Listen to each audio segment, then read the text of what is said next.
All right, this is page 10 of the Dvorak 7th Symphony. This is going to be movement 3, but we're just going to finish up the very last line of movement 2. I should have done that in the last video, but I didn't. So we'll just play that. It's pretty easy, but we'll just get it. I just started in first position here. And yeah, we've separated the bowings. We want to still stay pianissimo though.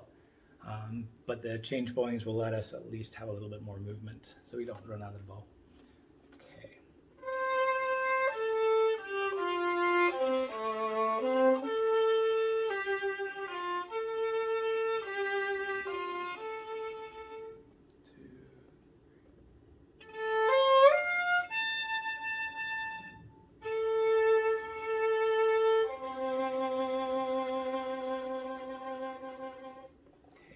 So practice that just being gentle like glass. All of us are playing, we just want it to sound like one instrument and just flat there. That's a lot of what this second movement is just that nice lyrical sound, really quiet there. And then we jump into the third movement, which is the scherzo, the vivace, which will be a lot more lively. All right, so let's get into that. So you'll notice the bowings on the scan. So we've separated these bowings instead of doing hooked bowings. That makes it so this figure is the same all the way throughout the song. Sometimes it has slurred notes later in the song and sometimes it doesn't. So I just turn them all into the same so it will be easy for us to know what's going on and the feel we'll be very used to. All right, so let's start here. Follow the dynamics and yeah, this is energetic and lively. It's gonna wake them back up from the second movement. So this, yeah, play kind of towards the frog. You're gonna play it quietly but crisply.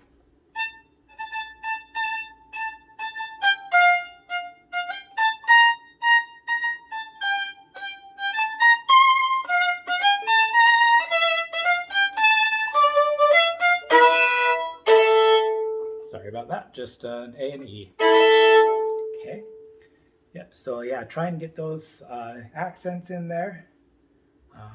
I'm going to do it one more time to try and get that a little bit and watch that. But yeah, try and exaggerate those dynamics as much as you can.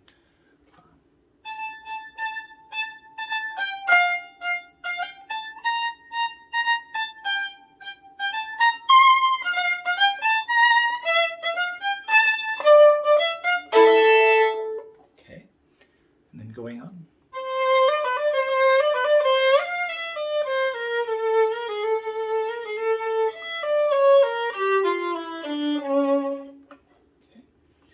All right, and then we hit it at measure 18. These are all sforzandos and yeah, accented in each beat.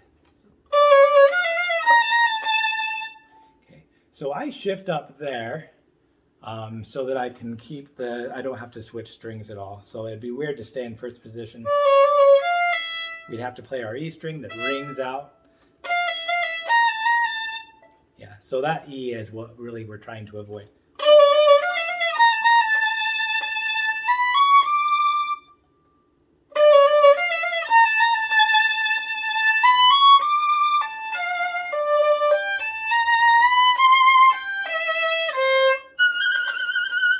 Okay, so that's a jump.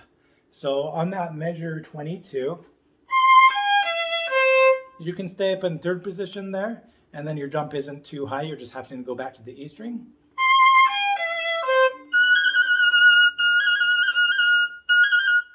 Okay, or you can go down to the first position and then jump back up to that. So kind of practice which one you want to and getting up to that note.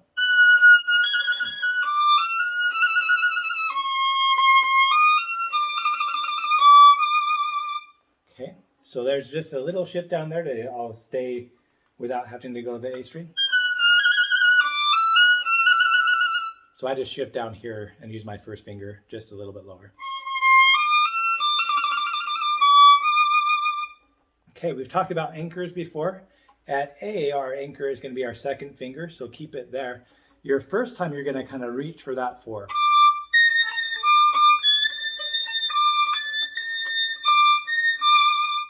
Okay, and it's just going to tap it and then come back down. You're going to keep that second finger. But then on the second measure of A, at the end of that, you're going to stay up there. You're going to go and stretch that 4, but you're going to bring up your 2 to be by it.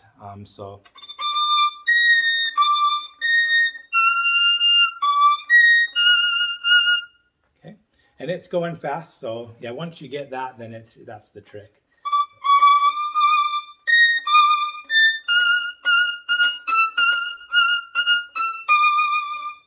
And I just shift down there instead of going to a 4 on A, just to keep that E sound, the brightness of that. Okay, and then quiet. Okay, and then we're going to start here. We're going to kind of hit these. It's going to be forte piano.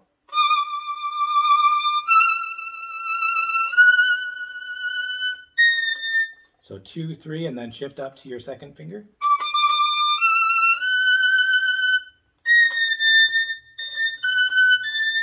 Okay, and then you'll just stay up here. This is the part that you'll really want to look at your half steps and whole steps to see what you've got. And you can see in my scan, I've written some of those out. So this first one is a whole and then half. So 4, 3 is a whole.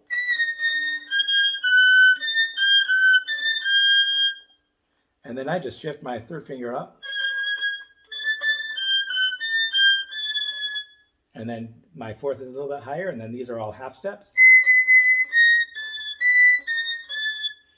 Okay, and then this note is the same.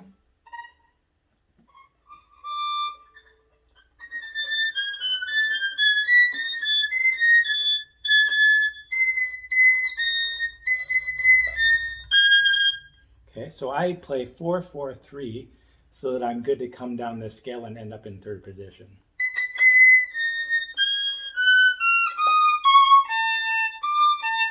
Oh, I don't actually go down to third position. Sorry, I lied. I stay up there for this.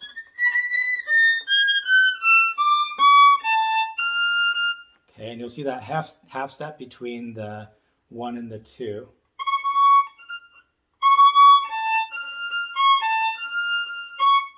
And I actually wrote that half step wrong. My scan is going to be a little bit wrong. That half step should be between the 1 and the 2, not the 3 and the 2. And I want to stay up there rather than going in third position so that I can get this octave. I found that was the easiest. You're welcome to go down to third position.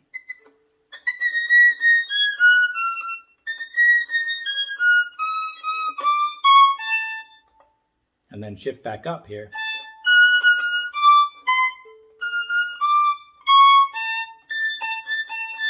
But yeah, it's just a little bit more shifting and finding your way for that. So I recommend kind of staying up there. On measure 36, 7, 8, 9, those are all whole steps coming down. So the very first one is a half step, and then whole, whole, whole. So I'm going to start, I need to get into this, so I'm going to start at 35 or 34 again, and then we're going to play this part.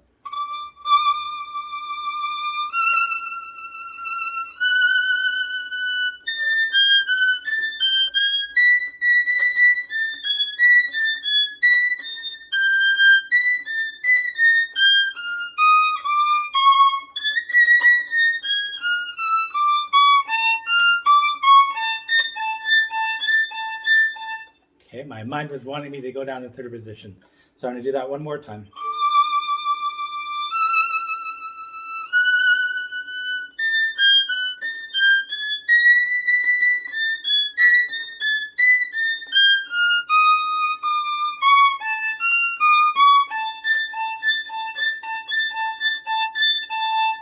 Okay, so hopefully that fingering helps. You may have a fingering that you like.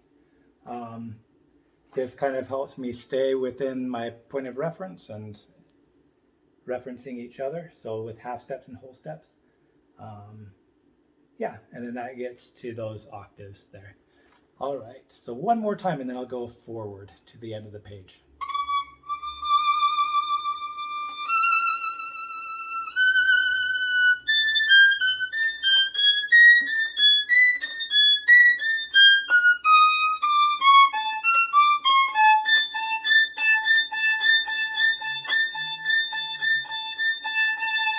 Might have played too many of those?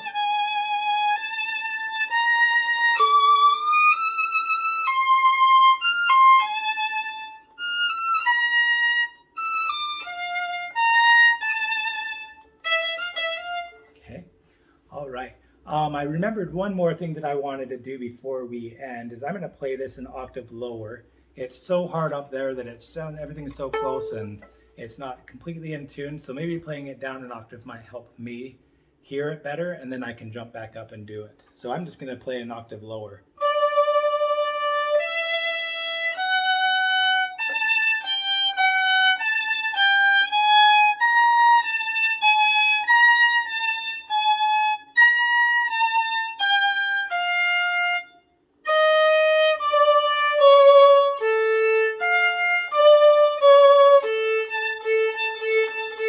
Okay, I'm going to do that one more time because I think that's helping me hear it.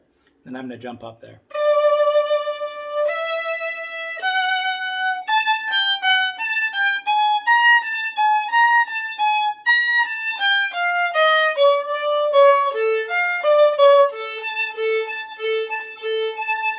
Okay, and now up high.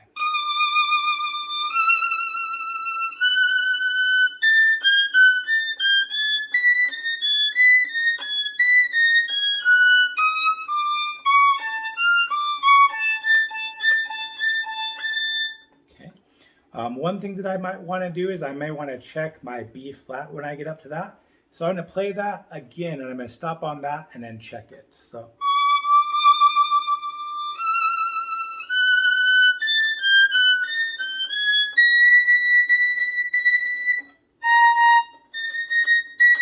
Okay, I think I get it a little bit off.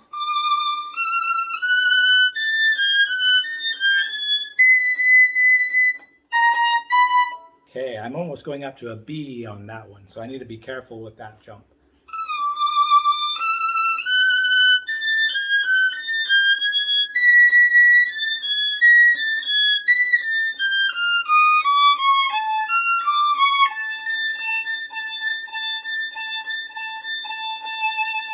Okay, so those are some things that you can do to check yourself. I recommend kind of playing it down an octave, so I'm really knowing what those notes are. Saying the names of them and playing them octave lower helps you memorize them so that you can know how many ledger lines there are up there, and you'll feel more comfortable. After a whole season playing first violin, you're hopefully a little bit more comfortable up there than you were before. My biggest thing is I've got big fat fingers, so I play so close up there and have to find my way.